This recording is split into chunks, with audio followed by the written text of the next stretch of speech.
விஸ்வாமித்திரன். நான் 5ஆம் வகுப்பு படிக்கிறேன்.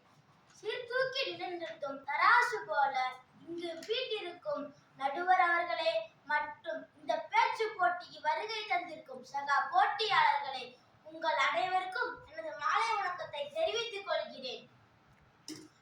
நான் பேசப்போவ தலைப்பு மின்சார பாதுகாப்பு மற்றும் சேமிப்பு. முதலில் நான் மின்சார பாதுகாப்பை பற்றி கூறுகிறேன். மின்சார பாதுகாப்பு என்பது நாம் அன்றாடம் பயன்படுத்தும் சாதன பொருட்களின் உயர்கள் சரியாக உள்ளனவா என்று பார்த்து பயன்படுத்த வேண்டும். பழுது அடைந்திருந்தால் உடனே சரிபார்த்து விட வேண்டும்.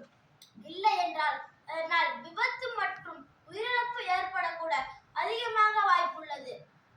அடுத்ததாக மின்சார சேவை பற்றி கூறுகிறேன். மின்சாரம் இருந்தால் கொண்டாட்டம், மின்சாரம் இல்லையால் திண்டாட்டம்.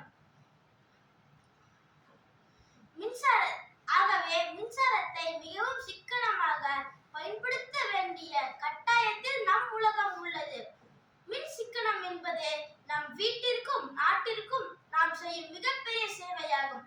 ஆகவே மின்சாரத்தை நாம் பயன்படுத்திய பின் மின்சாரத்தை நிறுத்த வேண்டும். மேலும் அதிக மின்சாரத்தை பயன்படுத்தும் கருவிகளை தவிர்த்து கொள்வதால் மின்சாரத்தை சேமிக்கலாம். எனவே மேற்கூறியவற்றை கருத்தில் கொண்டு ஒவ்வொருவரும்